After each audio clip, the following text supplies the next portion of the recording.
Welcome to Great Immersive Learning Media Design on a Budget.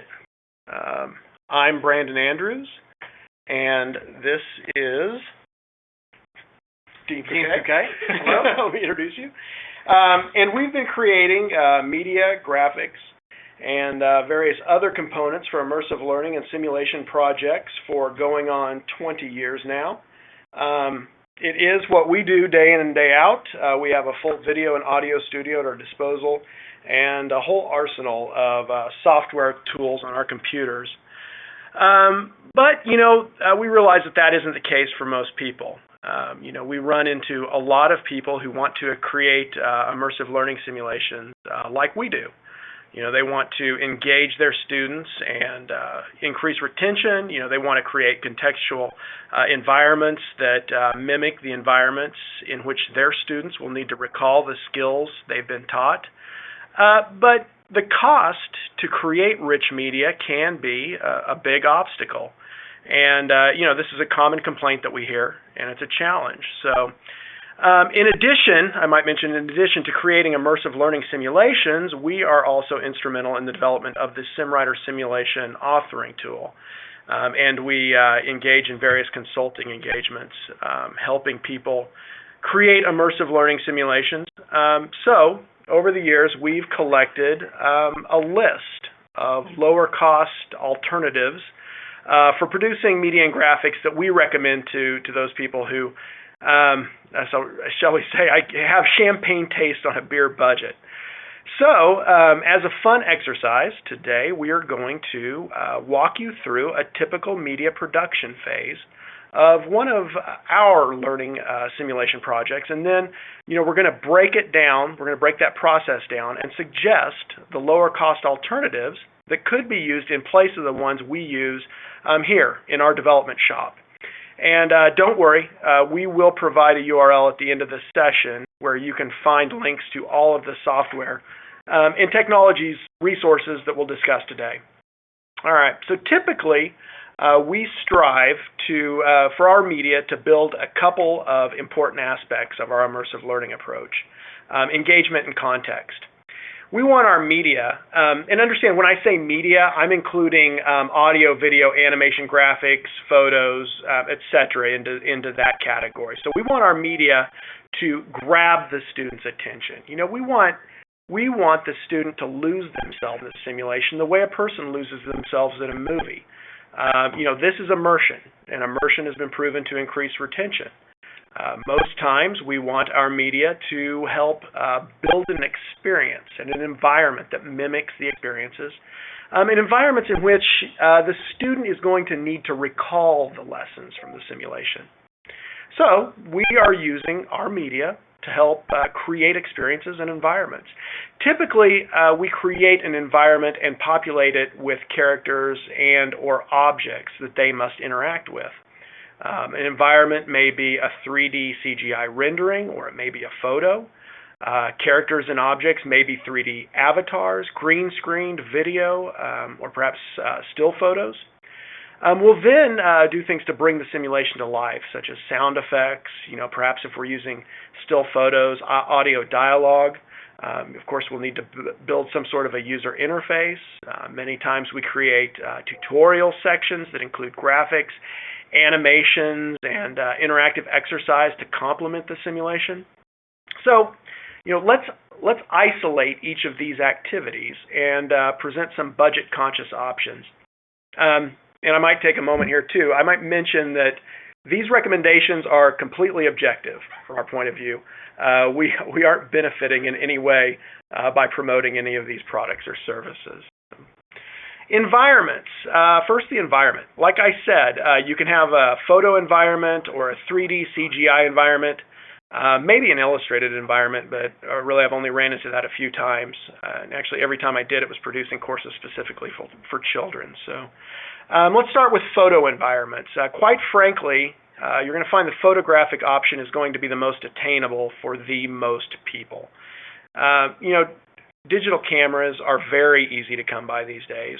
The cameras on most smartphones are more powerful and better quality than expensive cameras that were being offered even a few years ago. Take for example the new iPhone 4S that has an 8 megapixel camera. It has absolutely outstanding optics and hardware.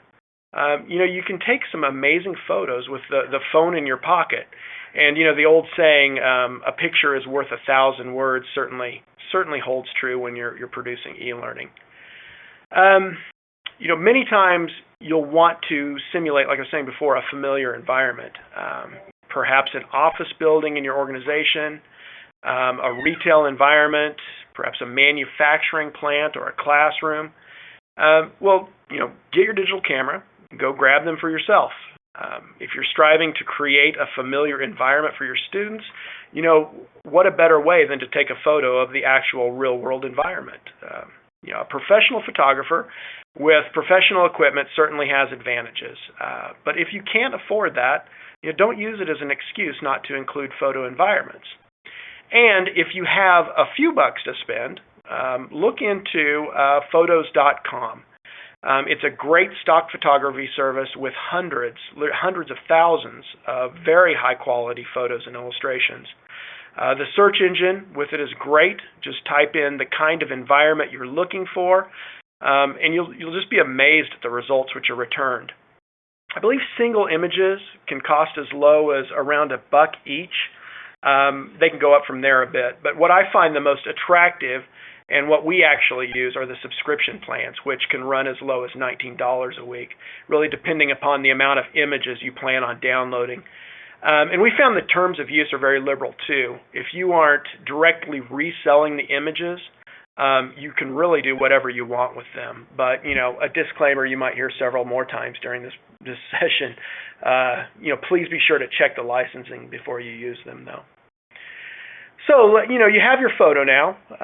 Maybe you want to clean it up, you want to edit it, you want to crop it, whatever. But perhaps you don't have the $400 or more to spend on Photoshop, which is, as most of us know, the industry standard.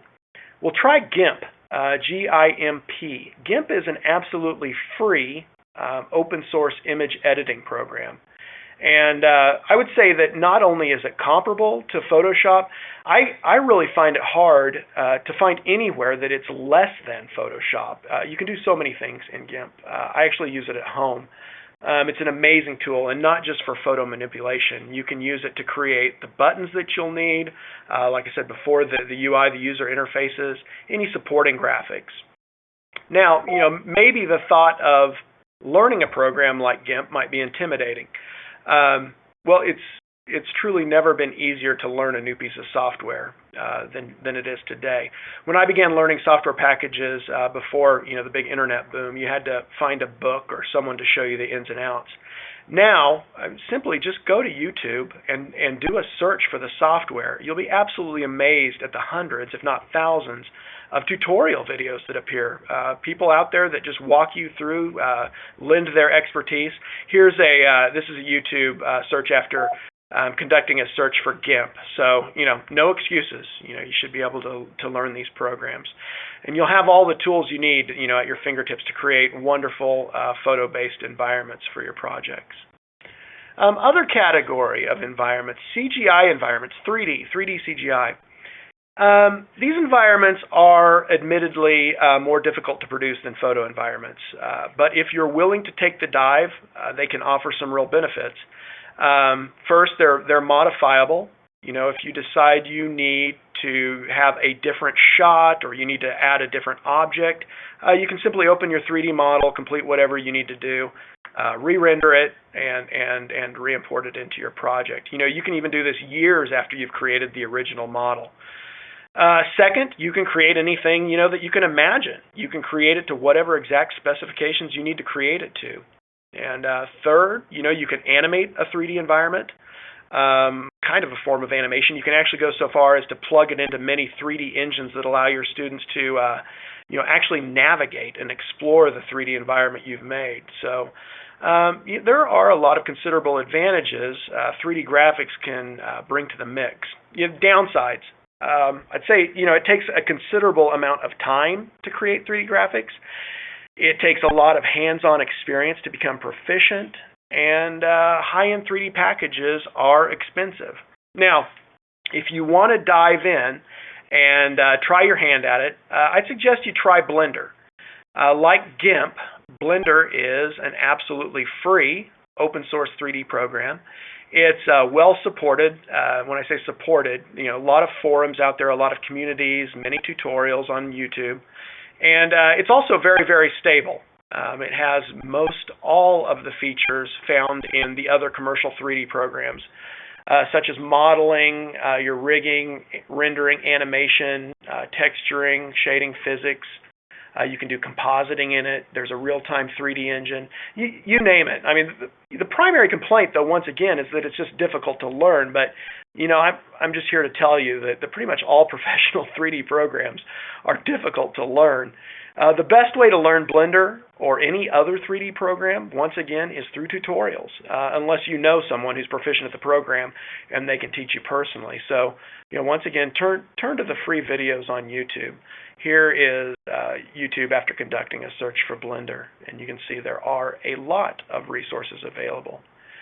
I mentioned earlier that you can create virtual 3D worlds that your student can navigate and explore.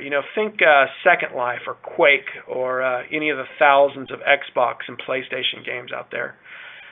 This is really taking your 3D to the next level. So it goes without saying that there is a considerable learning curve. But if you're willing to put in the time and effort, though, you can create some amazing things. Virtual navigation like this, if it supports your learning objectives, can have real value.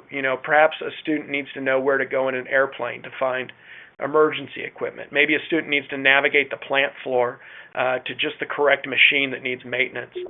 I've read that Blender includes this capability, but another package that offers this capability is the Unity 3D engine. A lot of very high-end games have been created using this package, which is incredible when you consider that it's free. There is a premium version that costs a bit, but it looks like the free version offers a lot of features. Characters. So we've covered the environments and ways that you can create environments on a budget. Now, what about the characters that you're going to want to populate your environment? As with the environments, there are several directions you can go. Still photo, video, or 3D avatar being three of the most popular. Still photo, like photo environments, is once again the most easily attainable.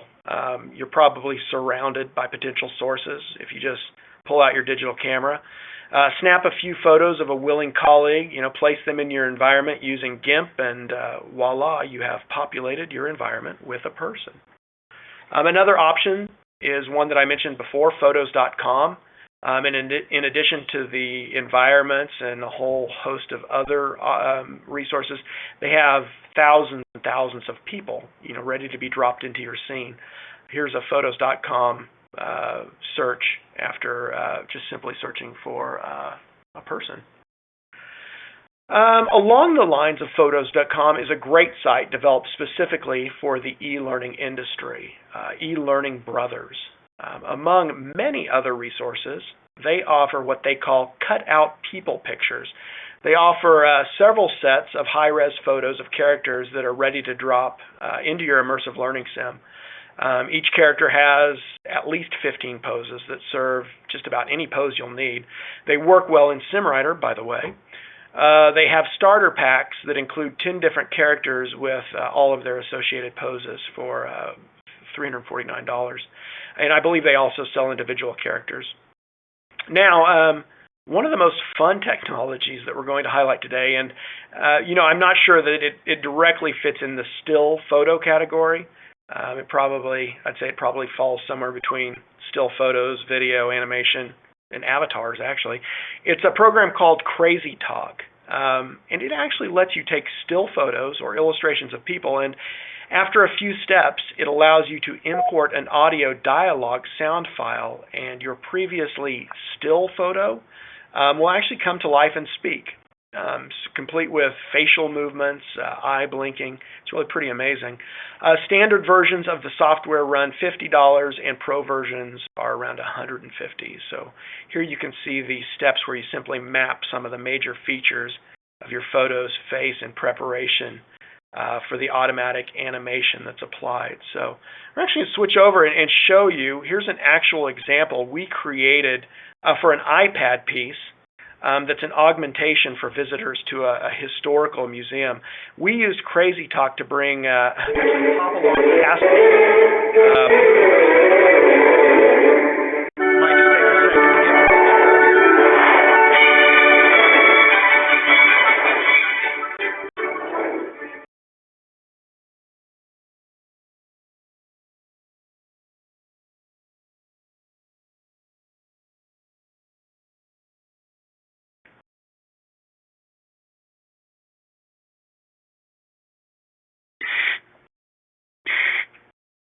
What? You never seen a cowboy legend before? Hopalong Cassidy's the name. Friends call me Hoppy. So, friend, what would you like to ask me?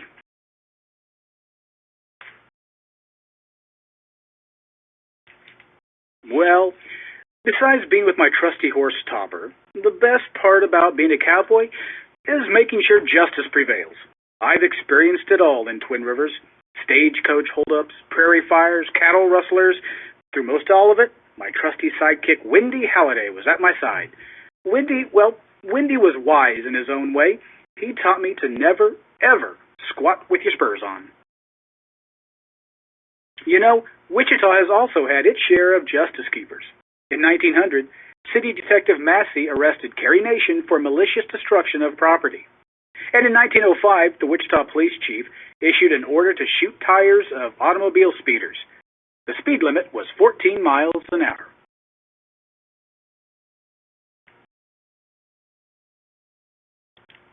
Boy, that's a tall order. But if I have to narrow it down to one, I guess an interesting fact is that I was the very first person to have his picture placed on lunch pails. That's right. That way little cowboys everywhere could have lunch with their hero. So I think you can see it.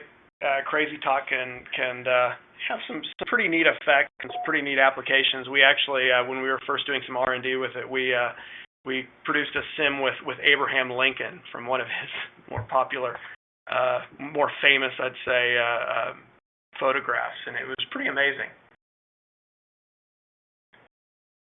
Sorry about that.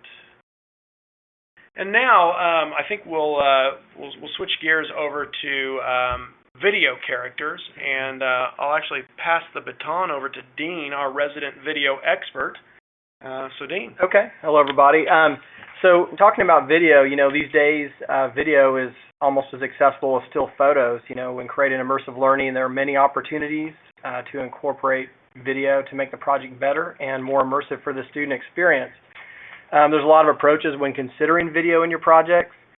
For instance, are you looking to have a video expert or coach as part of your student remediation? Or are you wanting a coach narrator or guide, to walk out on screen and talk to the student? Are you looking to do video with transparency, which starts getting a little trickier? Or do you just want to film an example of how to accomplish a specific task and have that video box appear at a point in the program, which would be especially helpful for some process-oriented type training? So when talking about video, let's start with digital cameras and smartphones. Just like using your digital camera or smartphone for still photos, many of these devices are very good, if not exceptional, using the iPhone as an example, at shooting video or HD video that can be added to your project. Keep in mind this is especially easy considering that most people keep their phone with them at all times. Taking a dozen example videos of the right way to accomplish a task, or for that matter, the incorrect way, can add a lot of contextual content to your course with little effort. Microsoft Windows Movie Maker. So the options for video editing, are as simple as starting with your PC and using the built-in video editing capabilities such as Windows Movie Maker and Windows 7. Although built-in software such as this may not offer all of the editing features you need, it may serve as a temporary solution to get you through a project if need be.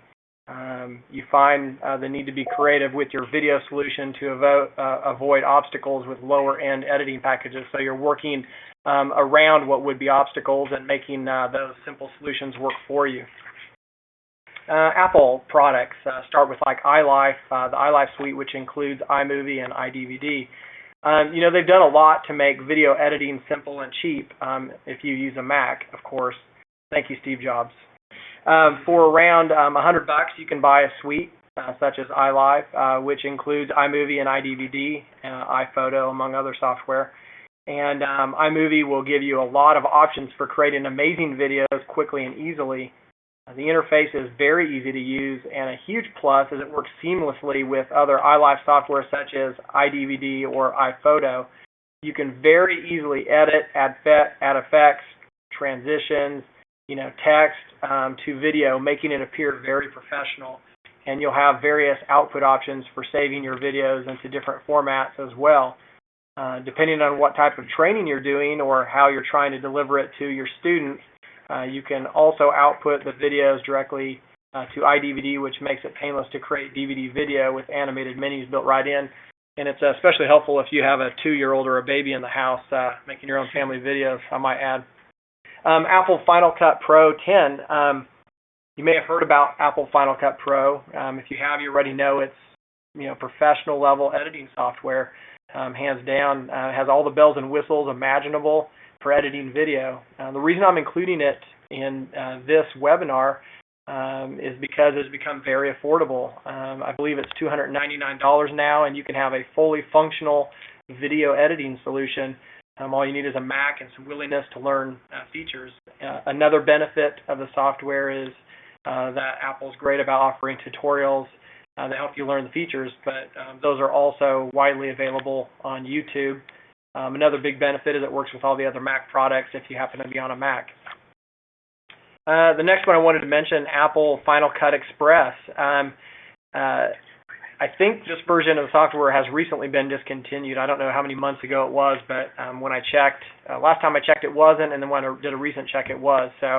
But regardless, you can still find it available online or on eBay, and this would have a lot of the features that the Pro version would have, but it might save you some money, especially considering that it's discontinued now.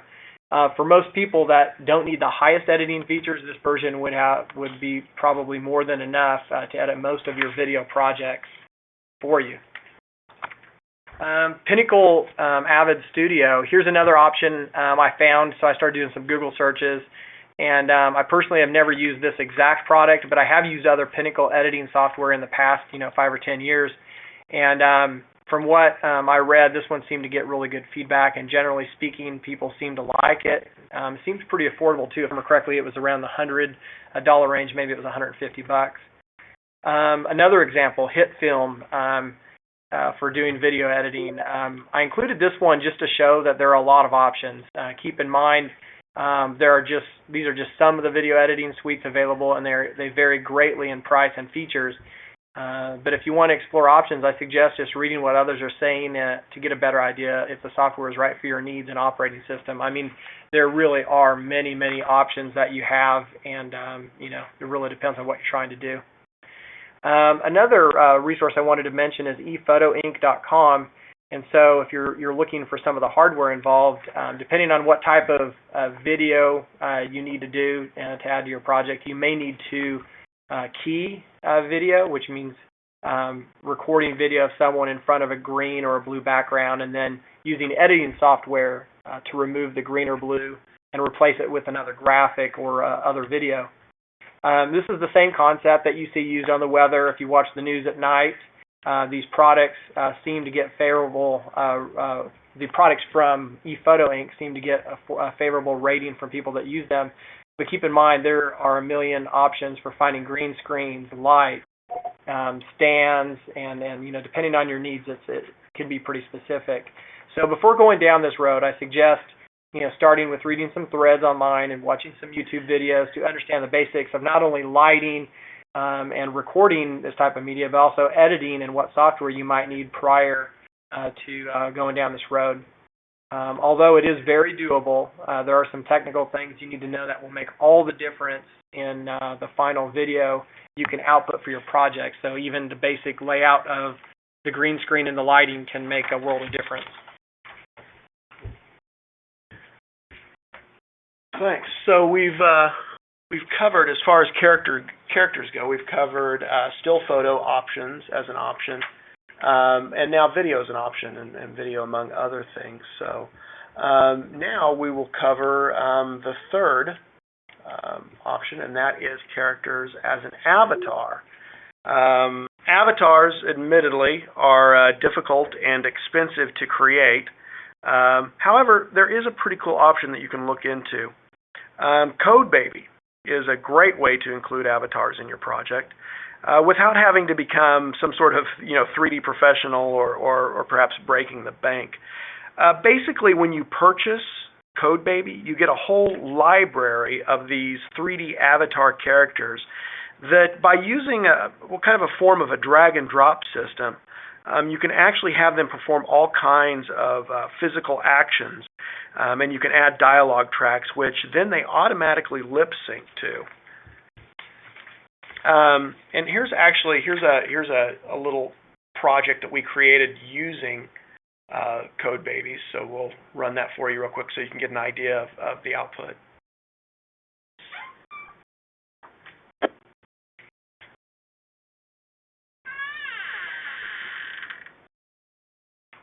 So you're going on a job interview. In a tough job market, there are a few things you can do to improve your chances of gaining employment. In this simulation, we'll test your ability to make the kinds of decisions and comments that will make people want to hire you. Let's get started by watching an interviewee respond to this question. How are you with multitasking? I'm a sick multitasker. I can go on a quest with my guild on WoW while navigating the River of Souls and Rift. Well, that was until I lost my work computer when I got fired. Not great on several fronts. Let's break it down. I'm a sick multitasker. In some colloquial circles, sick means awesome. But in all other circles, all others, sick means sick, ill, vomitrocious. Avoid using colloquialisms that could be misunderstood. I can go on a quest with my guild on WoW while navigating the River of Souls and Rift. Unless your job interview is at Blizzard, you probably should avoid mentions of World of Warcraft, particularly when you're divulging the following. Well, that's until I lost my work computer when I got fired. Potential employers don't like to know that you might use their equipment to launch a burning crusade. Work computers are for work only. And a nice mention of the firing. At this point, the employer probably has at least one good reason why the interviewee was fired. Not the best dialogue to have in a job interview. Let's see if you can help. See if you can put together a better response for this interviewee. Remember, the question is, how are you at multitasking? This is the target student for this is young college graduates just interviewing for their first job. So let's quickly go through and collect. Hopefully I'll be able to get this right.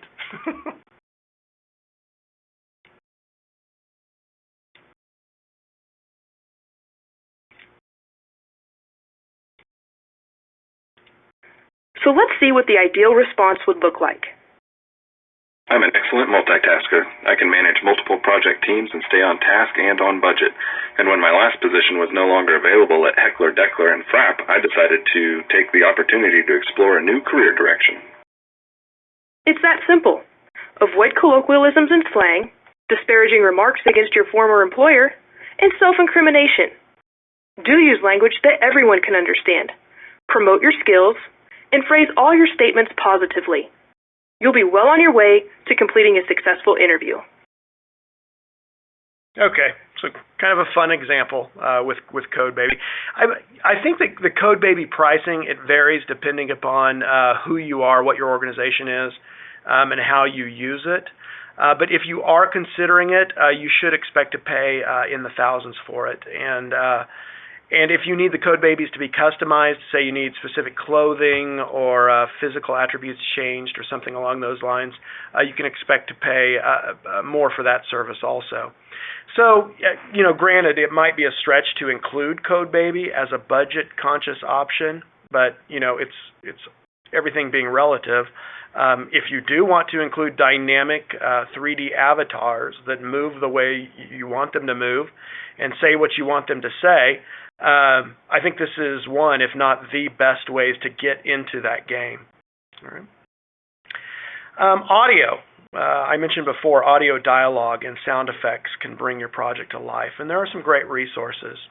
If you want free sound effects, as this Google search shows, there are no lack of options out there. But the problem is sometimes you have to search through quite a bit of what I'd say is less than desirable options before you find the one you want. But typically, you can find something that works. Once again, be sure to always read the license associated with the file. You don't want to get into any trouble. But now, if you want to spend just a few dollars, dramatically, your quality results are increased. One of my favorite sites for sound effects and musical scores is iStock.com. They have an entire portion of their site devoted to stock audio. Great sound effects and really great music, actually, that you can use in your projects. These pieces are individually priced, and they can cost as little as a few dollars. A really great musical score that is several minutes long may cost as much as $50 or so. Unfortunately, as far as I know, they don't offer a subscription model like Photos.com does. Now, if you need to edit your audio, once again on a budget, I'd recommend you look into Audacity. It is free, and it offers just about any functionality you might need. It supports all of the most popular audio formats. It has a great collection of effects. It has multiple tracks. You name it. And once again, it is free. So please look it up. And then the other category, there's this category of software and resources that simply fall into other. Resources that you might find, useful, when you're creating supporting graphics or perhaps tutorials, interactive exercises. Let's return again to the eLearning Brothers website. They have another couple of great resources. Their e-learning game templates and their online interaction builder. Both of these options allow you to create just some really neat interactive games and exercises using your content that you put into their templates. These games are Flash-based, and they can be easily dropped into your e-learning projects. Very easily if you're using SimWriter, I might add. A pack of the game templates, which includes over 40 games, 40 themes, with over 80 different backgrounds, runs anywhere from $1,000 to $2,000. So, a bit pricey, I guess, compared to some of the other things that we've discussed today. But, considering what you get and the fact that you can use them indefinitely, it really is a great deal. And there are a bunch of examples on their site. So visit their site and check out the examples and see what you think. If that price, if it's a bit much, there is the Interaction Builder option, which is an online version that they offer. It seems very similar to their other option, but you can actually create your Flash-based games and interactive activities online, and then you simply publish them to your local machine, and you incorporate them into your projects. And they offer that service based on a subscription model. So let me see here. A single user can sign up for $29 a month, and there are other options if you have more users. It looks like 5 users cost $85, 10 users $140 per month, and 25 users cost $200 a month. And you can try it for free, and until you sign up for a subscription, your published games will just have a watermark on them. But you'll get an idea just how really easy it is and fun and flexible they are. And they really are perfect for creating and then just dropping on a SimWriter stage and then immediately turning that stage into its own little interactive game. So, we hope this session has given you some possible solutions for media creation for your projects. Here's that URL, what I promised, where you can access the links to the resources that we've covered today. One last thing. Remember that the goal of immersive learning is always to teach, and as such, you need to always ask yourself whether or not your media and graphics are supporting that goal. And if so, how? It's very easy to get lost in the fun of creating the media. So don't get lost. Don't lose sight of the fact that you're a teacher first and foremost. So thank you very much. I'll open it up to questions now. But first, I might mention that you might check out our Twitter account, #NextLearn, where you can constantly monitor all of the latest and greatest in sim development. So I'll now attempt to take it off mute. Is it pound 5? 4. Pound 4. And open it up for questions.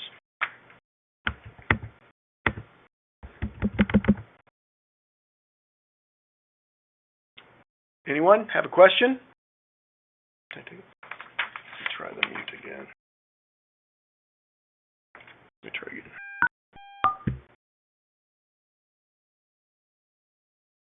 The last time it had an announcement that it. We've had some text questions. Here's one. Any comment on Real Illusion's iClone versus CodeBaby when it comes to avatar creation? I am not familiar with iClone. If someone is and would like to speak to it, that would be great. But I've only used CodeBaby. I'm not familiar with iClone.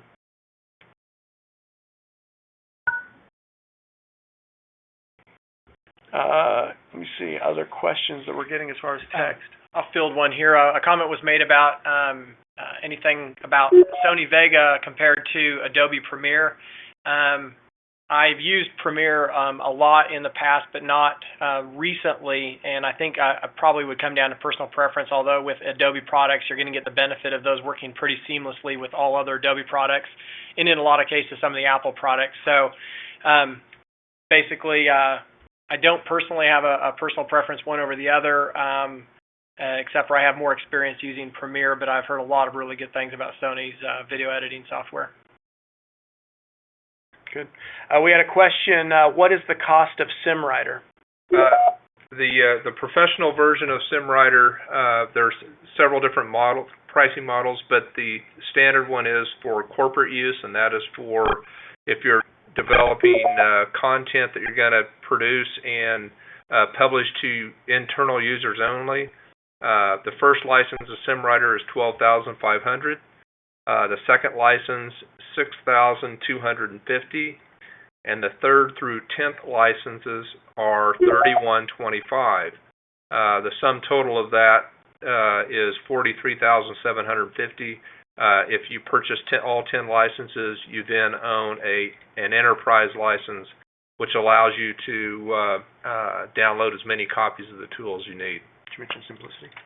For SimWriter Simplicity, you can purchase it right online.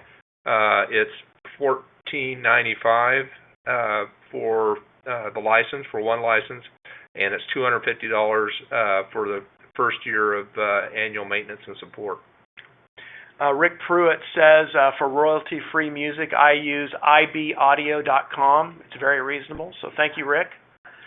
And probably everyone saw the I am from Anne that said, Incompetech by Kevin MacLeod is a great place to get your royalty-free music, so thank you for that. One thing I would like to add to the SimWriter purchase, SimWriter cost, for those people who attend the Immersive Learning University, this last year we provide a free copy of the tool for your registration, and we'll do that again next year as well. Donna said, for music on a budget, I love freeplaymusic.com. Thanks, Donna.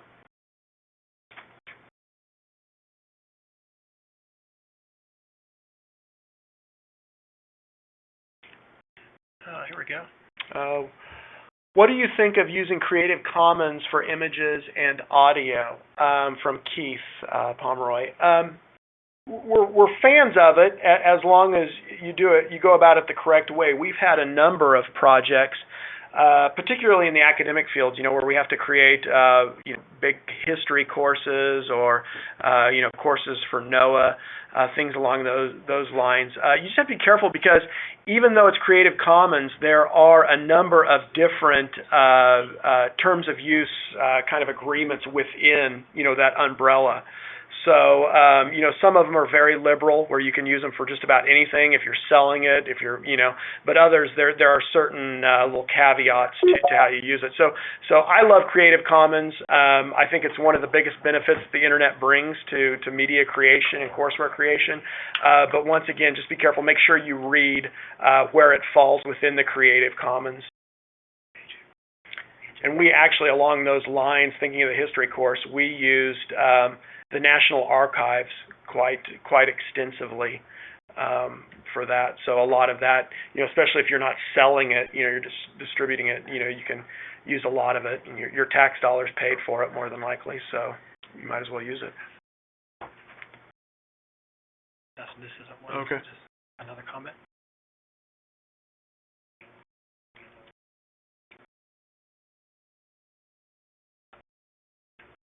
Any other questions? Comments?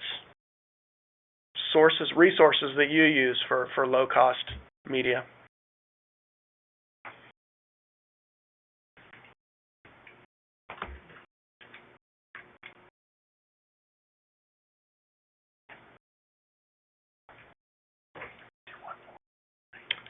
Photos Stock Exchange from Karen.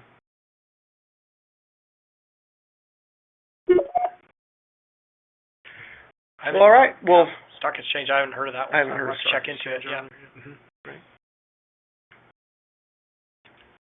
Can National Archive materials be used in corporate setting without liabilities then? I don't know. They have a very extensive terms of use on the site when you go to the National Archives. It's a lot to read, but read it. I can tell you the way we used it, and even within the National Archives, you have to be careful because some pieces are under certain terms of use while others are under, different restrictions. So you want to read them all. We used it for a freely distributed history course, academically to kids in California. So we could fairly liberally use those images and recordings and things of that nature. Within a corporate environment, I don't know. You'd have to read it. If you're not selling them, I would have to think that you could probably find some images that you could use.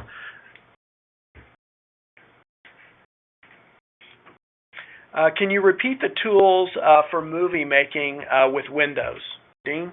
Yeah, and I'm not sure how far back it goes, but it's Windows Movie Maker, and you can go to Microsoft.com and just do a search for it to find information about it. But they're built in. It allows you to do some basic editing and output.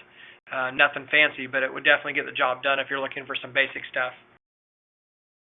Karen just said stock.exchange equals, and she put the URL. Actually, Karen, if you want to send that to everyone, they might appreciate that.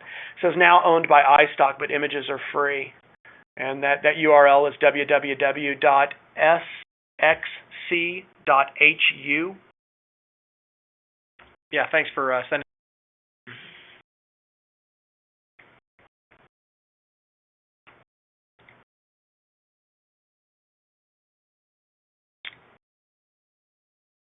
All right, any other comments, questions, advice? Okay, well, thank you for attending this session of the ILU webinar series. Please stay tuned. We have several more planned for the upcoming weeks with some really exciting topics. So we hope you'll all join us again, and it was a pleasure speaking with everyone. Thank you very much.